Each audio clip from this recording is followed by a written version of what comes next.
नमस्ते सम्पूर्णलाई। म चाहिँ accounting for a budget overhead कस्टमा चाहिँ मैले डिस्कस गर्नेछु आज। तपाईहरुलाई चाहिँ यसको फर्मुला र फर्मेट तपाईलाई चाहिँ बताउन गइरहेको छु है त।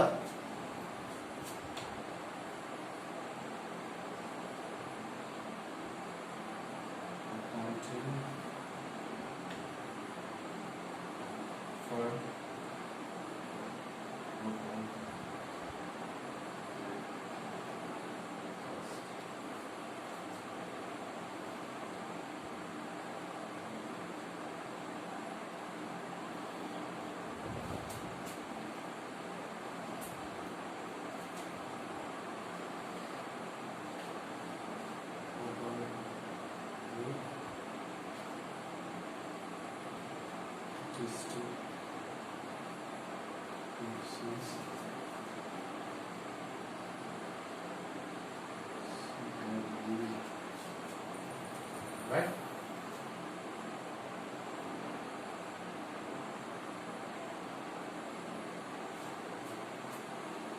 मैले चाहिँ फर्मेट बनाउने छु। यस फर्मेट मैले चाहिँ बनाउने छु। त्यसपछि चाहिँ फर्मुलाहरु पनि मैले चाहिँ लेख्ने छु है त।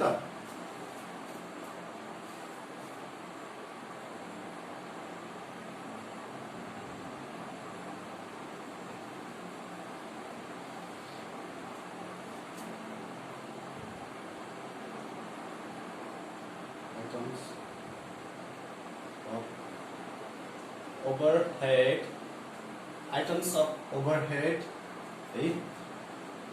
basis and ratio of apportionment, right? Then amount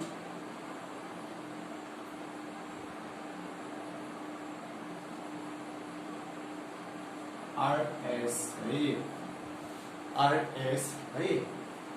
Then production department,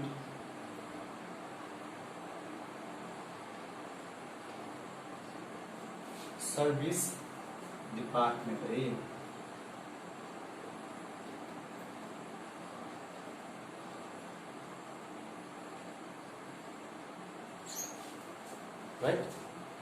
तपाईँले चाहिँ यसरी टेबल बनाउनुस्।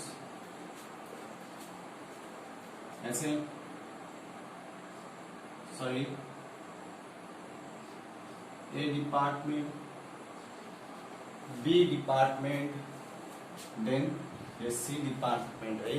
र सर्भिस डिपार्टमेन्ट चाहिँ दुई भन्दा बढी एउटा पनि हुन सक्छ, दुई भन्दा बढी पनि हुन सक्छ है। one or more than two service department. Suppose X and Y, है त।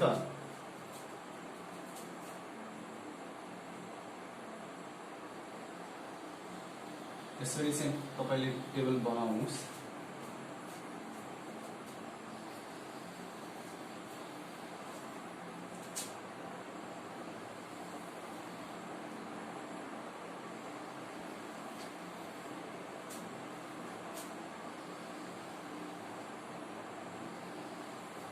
Department X, Y services,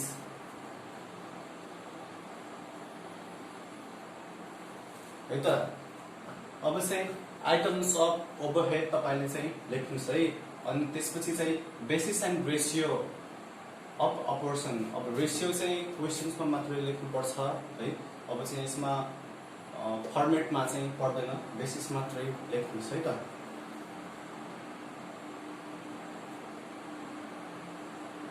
Direct materials, direct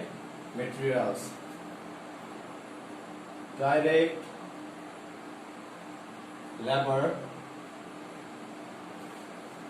त्यसपछि अब चाहिँ जानुस् इन्डाइरेक्ट है। indirect materials, indirect labors है। त्यसपछि जानुस् पावर, त्यसपछि जानुस् लाइटनिङ एन्ड इलेक्ट्रिसिटी है। Lightning and electricity. त्यसपछि जानुस् स्टोर ओभरहेड्स, स्टोर ओभरहेड्स है। त्यसपछि जानुस् क्यान्टिन एक्सपेन्सेस। त्यसपछि जानुस् welfare of staffs, super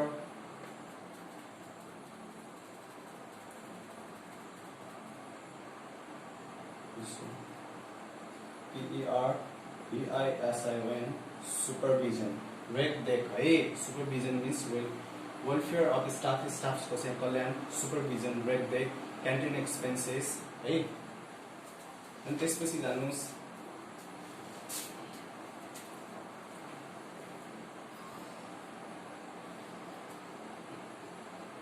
डेप्रिसिएसन्स।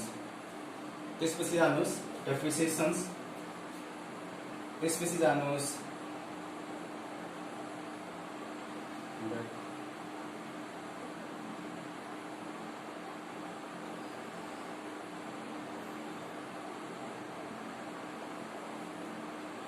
repairs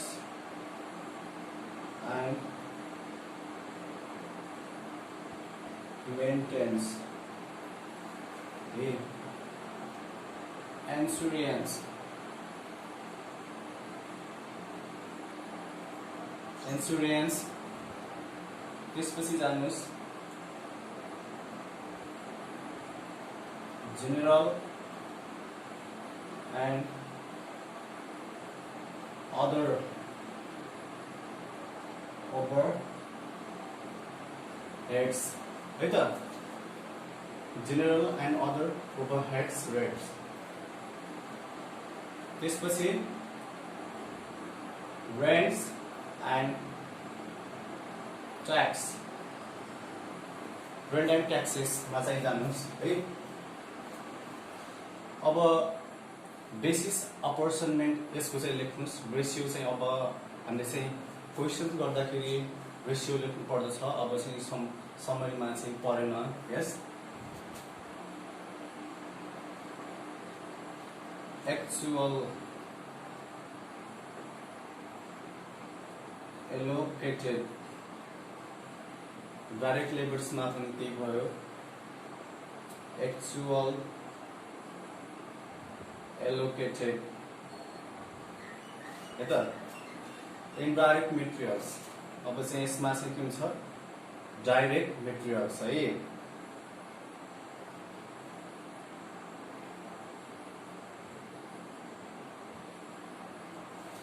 इनडाइरेक्टमा हामीले चाहिँ जहिले पनि डाइरेक्ट लेख्नु पर्दछ है। अब चाहिँ इनडाइरेक्ट मेटेरियल्स भयो भने डाइरेक्ट मेटेरियल्स, अनि इनडाइरेक्ट लेबर्स भयो भने डाइरेक्ट लेबर्स हामीले चाहिँ यसमा चाहिँ बेसिस अफ एपर्सनमेन्ट चाहिँ लेख्नु पर्दछ है।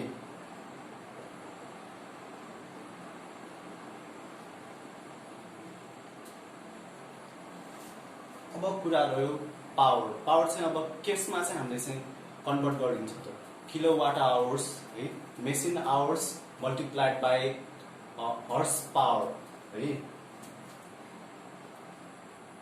के means kilo, W means watt, H means hour, yes, or अथवा machine hours, MP means machine hour, MS means machine hour multiplied by horsepower HP, right? Then electricity and lightning, यसमा चाहिँ light up point है, light point, yes. Storage overheads, अब चाहिँ यसमा storage overheads, storage भन्ने बित्तिकै के कुरा चाहिँ जम्मा गर्नको लागि केमा चाहिँ अब मेटेरियल्समा चाहिँ गरिन्छ है. So direct materials,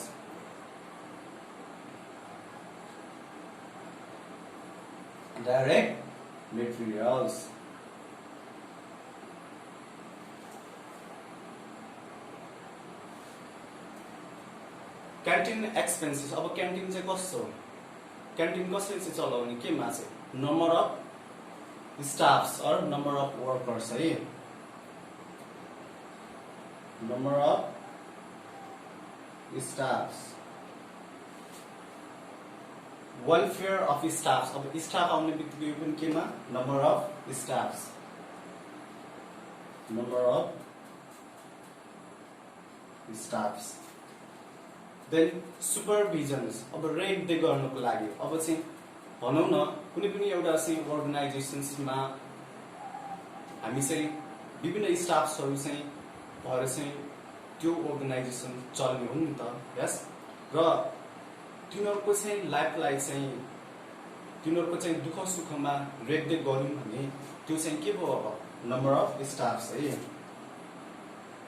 number of staffs. Then डेप्रिसिएसन्स. अब डेप्रिसिएसन्स भन्ने बित्तिकै के त, यो चाहिँ एसेट्स भ्यालु है, assets value. Repairs and maintenance. अब रिपेयर र मेन्टेनेन्स के गर्नु पर्यो त, कुनै पनि ठाउँमा चाहिँ कुनै पनि चाहिँ अब फिक्स एसेट्सहरु चाहिँ एसेट्स चाहिँ रिपेयर र मेन्टेन गर्नु पर्यो नि त. त्यही कुराले अब यसमा चाहिँ हामीले फेरि के गर्नु पर्यो, assets value, right?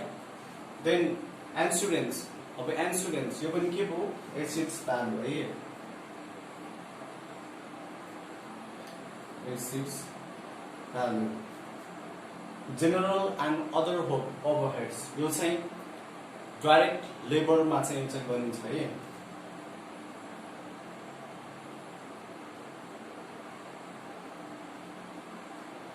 Labours. Rent and taxes. Rent and taxes चाहिँ अब केमा, एरिया अकुपाइजमा है.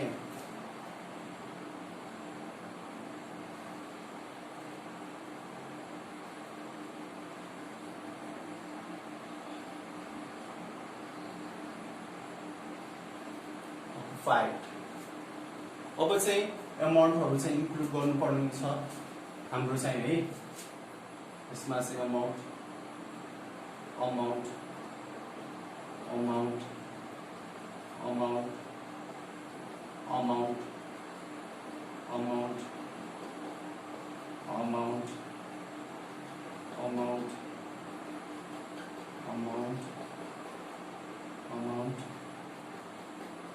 amount,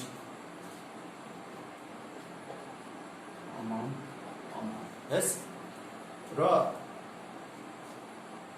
A, B र C. A, B र C चाहिँ डाइरेक्ट एक्सपेन्सेसमा हामीले चाहिँ डिपार्टमेन्ट प्रोडक्सन्सको कहिले पनि हामीले चाहिँ अमाउन्ट हामीले चाहिँ यसमा चाहिँ इन्क्लुड गर्दैनौँ है. यो अमाउन्ट चाहिँ हामीले कहाँदेखि लेख्छौँ, service department. If there is only X services given in the questions, then we have to include the X amount in total amounts. Here we should include it. If otherwise there is two types of service department given in the questions, then we should include the X plus Y total amount. We should be included here. Yes. Dash dash dash XY XY. This amount should be given in the questions. Hey, your amount saying questions मा चाहिँ दिएको हुन्छ यो अमाउन्टलाई चाहिँ हामीले के गर्नु पर्दछ एडिट गरेर हामीले चाहिँ टोटल अमाउन्ट्समा चाहिँ डाइरेक्ट मेटेरियल्स र डाइरेक्ट लेबर्सको चाहिँ हामीले इन्क्लुड गर्नुपर्ने हुन्छ है र इन्डाइरेक्ट लेबरमा चाहिँ जुन प्रोडक्सन डिपार्टमेन्टको चाहिँ एबिसीमा चाहिँ दिएको हुन्छ त्यो कुरा चाहिँ हामीले डाइरेक्ट मेटेरियल्समा चाहिँ इन्डाइरेक्ट मेटेरियल्सको डाइरेक्ट मेटेरियल्स बेसिसमा चाहिँ रेसियोमा चाहिँ जुन एबिसिडी दिइराखेको हुन्छ त्यो अमाउन्टको चाहिँ रेसियो निकालेर हामीले चाहिँ इन्डाइरेक्ट मेटेरियल्सको यसमा चाहिँ निकालेर बल्ल चाहिँ के गर्छौँ प्रोडक्सन डिपार्टमेन्टको ए बी र सीमा चाहिँ इन्क्लुडेड गर्छौँ है त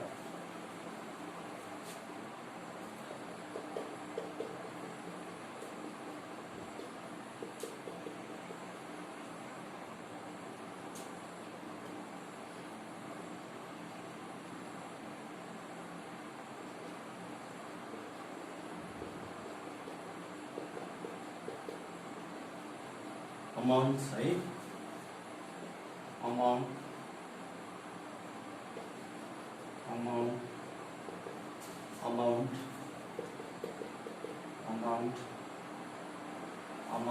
yes then we goes to here store overheads materials labors मा चाहिँ फेरि यसको चाहिँ अमाउन्ट रेसियोस निकालेर चाहिँ जुन स्टोरेज ओभरहेड डाइरेक्ट मेटेरियल्स को चाहिँ क्वेशन्समा दिएको हुन्छ डिपार्टमेन्टको प्रोडक्सन र सर्भिस डिपार्टमेन्टको चाहिँ रेसियो निकालेर हामीले चाहिँ राख्छौँ त्यो अमाउन्टको चाहिँ बेसिसमा हामीले चाहिँ यसको के निकाल्ने अमाउन्ट निकाल्ने है त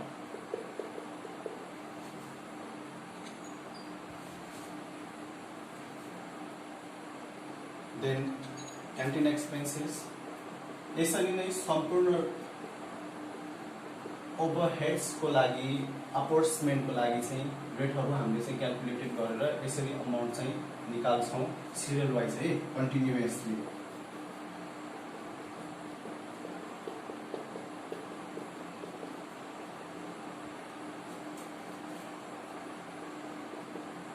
यसरी अमाउन्ट चाहिँ क्याल्कुलेटेड गर्नुस्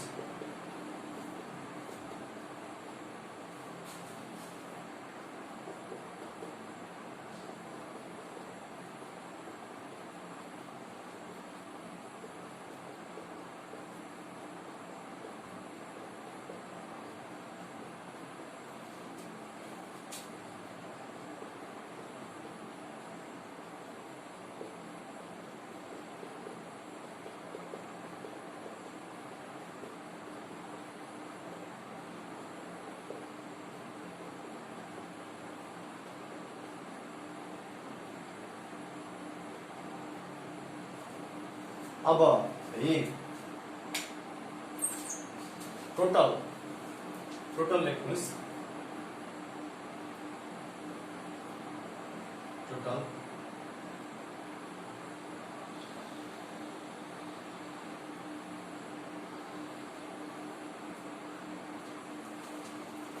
यसरी यो टोटल गर्नुस् यहाँदेखि चाहिँ सबै एडिट गरेर यहाँ टोटल यस then this production department A column total amount you should be calculated here then write then B columns amount total amount you should be write all the amount you should be calculated and edit right here yes then department C columns you have to edit all the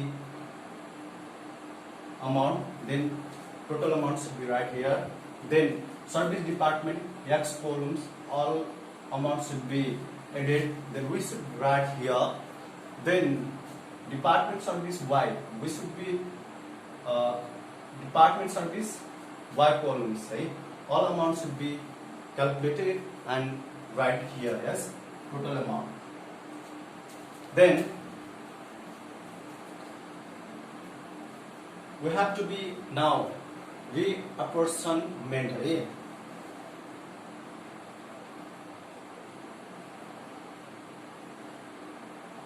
apportionment by yes service department X and Y department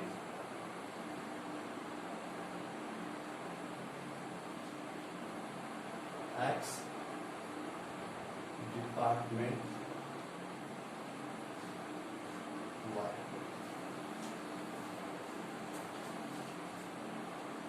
that ratio always given in the questions है। जहिले पनि क्वेशन्समा चाहिँ दिएको हुन्छ। यदि दिएन भने क्वेशन्सले चाहिँ भनिदिएको हुन्छ है कुनको चाहिँ रेसियो तपाईले चाहिँ बेसिसमा लिएर सर्भिस डिपार्टमेन्टको चाहिँ गर्ने भनेर। In the questions there is given है ask in the questions by direct लेबर्सको बेसिसमा चाहिँ तपाईले निकाल्नुस् भन्ला, डाइरेक्ट मेटेरियल्सको बेसिसमा चाहिँ निकाल्नु भन्ला है। यदि भनेन भने क्वेशन्सले आफैले चाहिँ दिइराखेको हुन्छ है already given in the questions. Then you have to write here given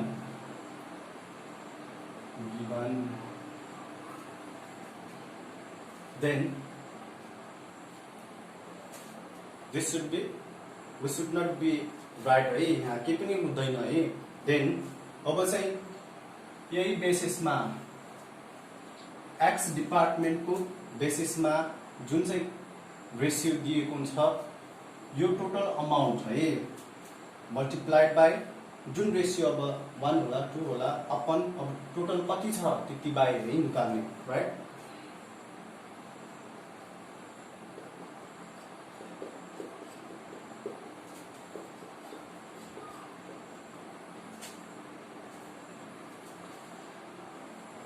त्यसै गरी डिपार्टमेन्ट एक्स को टोटल अमाउन्ट है रेसियो दिएको हुन्छ त्यो upon by totals multiplied by x department total amount है।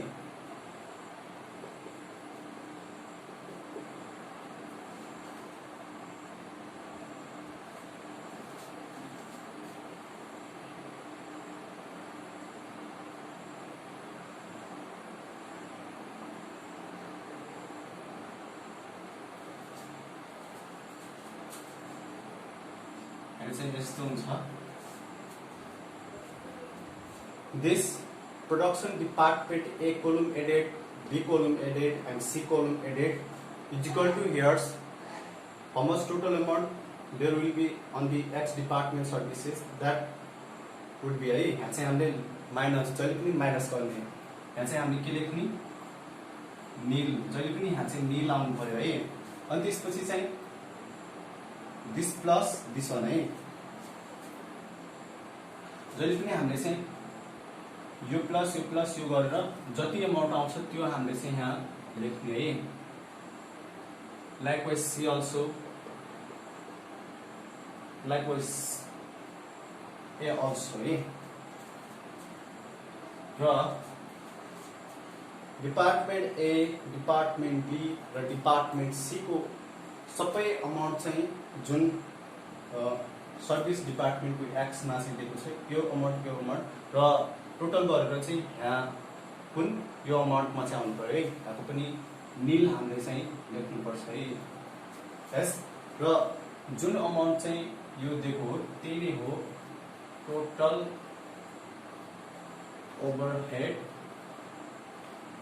कस्ट है त।